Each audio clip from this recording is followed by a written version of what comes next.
Thank you so much, आपने समय निकाला। अपनी ऑडियंस के लिए मैं बता दूं, ये सर हैं JSL पब्लिक स्कूल चेयरमैन और हमारे साथ मैम हैं JSL पब्लिक स्कूल की प्रिंसिपल। पब्लिक स्कूल जो कि हमारा मथुरा औरंगाबाद टाउनशिप पर स्थित है, जिसमें के PG से लेके 1 तक क्लासेस संचालित हो रही हैं। जो संस्था है हमारी, 20 सालों से हम लोग मथुरा के अंदर एजुकेशन में काम कर रहे हैं। हमारे विद्यालय में स्मार्ट क्लासेस, अच्छा, कोडियम, पर्सनल डेवलपमेंट के लिए English speaking classes, computer classes, robotics lab, सारा चीज़ों का हम लोगों ने अपने स्कूल में किया है। और साथ होती है नैतिक शिक्षा। और स्कूलों में मैं देखता हूँ बच्चे पढ़ तो रहे हैं लेकिन मिसिंग है। नैतिक शिक्षा पर भी आपका जोर रहता है। बाकी साइंटिफिक और टेक्निकल चीजें तो आप अपग्रेड करते हैं समय के अनुसार, लेकिन ये आपने बहुत सही बात कही कि नैतिक शिक्षा अगर नहीं है तो हम कितने भी बड़े साइंटिस्ट पैदा करते हैं या फिर कितने भी बड़े इंजीनियर डॉक्टर पैदा करते हैं, जब तक उनके अंदर नैतिक मूल्य नहीं होंगे, वो अच्छे नागरिक नहीं बनेंगे, तो शिक्षा का कोई महत्व नहीं रह जाता। बिल्कुल सही कहा सर आपने।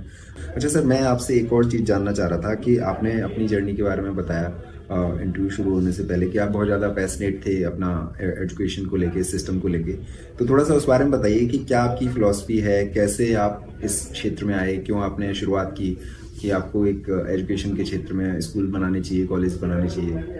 वो शिक्षा वो माध्यम है जिसके माध्यम से गरीब के बच्चे को भी हम लोग समाज में उसका उत्थान कर सकते हैं जी। अगर हम सही समय पे बच्चों को सही कदम उनको दे देंगे तो वो एक समाज का एक अच्छा बेहतर नागरिक बन सकता है। बिल्कुल। तो एक विद्यालय का हम देखते हैं कि आजकल एक विद्यालय जो स्कूल की शिक्षा है उसकी फीस बहुत महंगी हो गई है। एक आम आदमी अपने बच्चे को उच्च शिक्षा नहीं दे पा रहा।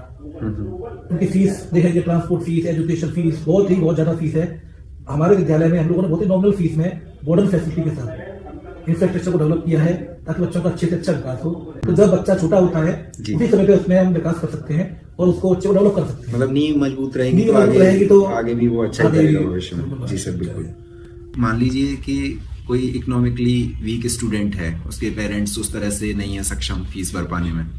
कई बार ऐसा होता है कि बहुत सारे स्टूडेंट्स को अगर वो फीस नहीं भरते हैं तो बहुत सारे विद्यालय उनका नाम काट देते हैं या परीक्षा में नहीं बैठने देते हैं। तो आपके यहाँ पे कैसे इस चीज़ का ख्याल रखा जाता है? क्योंकि होता तो जरूर होगा, आपके यहाँ पे भी इकोनॉमिकली वीक स्टूडेंट्स आते होंगे, तो उनके गार्जियन से कैसे आपकी बातचीत रहती है? क्योंकि मैं ऐसा समझता हूँ कि किसी स्टूडेंट को अगर इस वजह से क्लास में खड़ा कर दिया जाए उसके दोस्तों के सामने कि यार तुम्हारी फीस नहीं आई है, तो इसके लिए आप क्या करते हैं, कैसे ध्यान रखते हैं इस चीज का? के लिए तो शिक्षा का है, शिक्षा का अधिकार सर्वाधिकार है। हर बच्चों को शिक्षा का अधिकार मिलना चाहिए।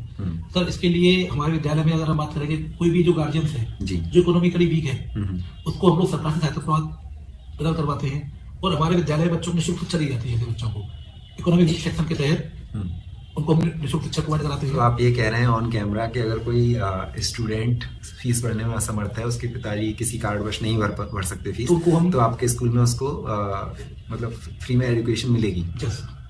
अच्छा। लेकिन इसमें चीज ये होती है कि सर जो हमारे अभिभावक होते हैं, जो समर्थवान अभिभावक होते हैं, वो भी फीस जमा नहीं करते। उनको मैं थोड़ा कहना चाहूंगा कि वो लोग भी फीस जमा करें ताकि ऐसे बच्चों का है उनके अधिकार पे चोट ना पहुंचे। जी। कम से कम ऐसे 5 बच्चे हैं अभी नॉलेज में भी, उनका निःशुल्क हम पूरा 1st से लेकर 12th तक पूरा हम लोगों ने निःशुल्क किया हुआ है। उनकी बुक्स भी, उनकी ड्रेस भी हम लोगों ने निःशुल्क की हुई है। दूसरा सर, हमने एक स्कॉलरशिप टेस्ट हम लोग ऑर्गेनाइज करते हैं। जो बच्चे मेधावी हैं, तो इकोनॉमिक वीक है, उनको हम फीस में काफी अच्छा खासा डिस्काउंट देते हैं, जो कि 75% 100% तक होता है। अच्छा। गार्जियंस के लिए आपके पास कोई मैसेज है तो वो प्लीज। मैं मथुरा क्षेत्र के समस्त जनता जनार्दन तो ये अभिभावकों से अनुरोध है कि एक बार विद्यालय आके, हमारे 2 विद्यालय चल रहे हैं, JSL पब्लिक स्कूल जो कि मथुरा में है और ट्रिपल सीनियर सेकेंडरी स्कूल जो जालपट्टी बगोरा में है। एक बार विद्यालय की विजिट करें और वहाँ पर हम लोग जो मॉडर्न इंफ्रास्ट्रक्चर हो गया सर और जो कम्पिटिटिव एजुकेशन है उस पर लोगों ने स्पेसिफिक फोकस किया हुआ है। शिक्षा, रोजगार पर शिक्षा जी। जो बच्चे शिक्षा को रोजगार से जोड़ देंगे भविष्य के लिए वो तैयार। हम लोगों को बताया कि फीस एक माध्यम है केवल व्यवस्था को सुचारू रूप से चलाने के लिए। तो जिन अभिभावकों को 3 बच्चे हैं तो उनमें से 2 बच्चों की फीस लेते हैं, एक बच्चे की फीस बिल्कुल निःशुल्क रखते हैं, चाहे वो उसमें सक्षम हो देने में या ना हो। ये विद्यालय की तरफ से एक बच्चे को फीस निःशुल्क दी जाती है, माफ की जाती है। सारे पेरेंट्स के लिए होता है। और जो गरीब बच्चे होते हैं, जैसे मैंने आपको पहले ही बताया, जो बच्चे वास्तव में गरीब, उनके पिताजी या माताजी होते हैं या किसी कारणवश गुजर गए होते हैं, उनको हम लोग विद्यालय में प्रायोरिटी के आधार पर उनको निःशुल्क शिक्षा प्रोवाइड करते हैं, जिससे कि बच्चा एजुकेशन से वंचित नहीं रहे। बिल्कुल। हमें वो भी पढ़ पाए। बहुत अच्छी बात कही और मैं बहुत खुश हूँ आपसे इस बारे में बात करके कि आप इस बात का विशेष रूप से ध्यान रखते हैं कि कोई इकोनॉमिकली वीक स्टूडेंट है तो वो सिर्फ इस वजह से वंचित ना रहे कि उसके पेरेंट्स फीस नहीं दे पा रहे हैं। तो ये बहुत अच्छा प्रयास है आपका और मैं आपको शुभकामनाएं देता हूँ कि आप और अच्छा करें और 1-2 स्कूल की जगह 10 स्कूल खुलें आपके आने वाले भविष्य में, ताकि और स्टूडेंट्स को इसी तरह की शिक्षा मिलती रहे। बहुत बहुत धन्यवाद, आपने समय निकाला। I am so excited to see next कि आप क्या करने वाले हैं और एजुकेशन में और बढ़िया क्या करने वाले हैं. So thank you so much for coming on this podcast. ये रहे हमारे ट्रिपल एमडी और जेएसएल पब्लिक स्कूल के मैनेजमेंट और प्रिंसिपल दोनों के चेहरे. Thank you so much. नमस्कार.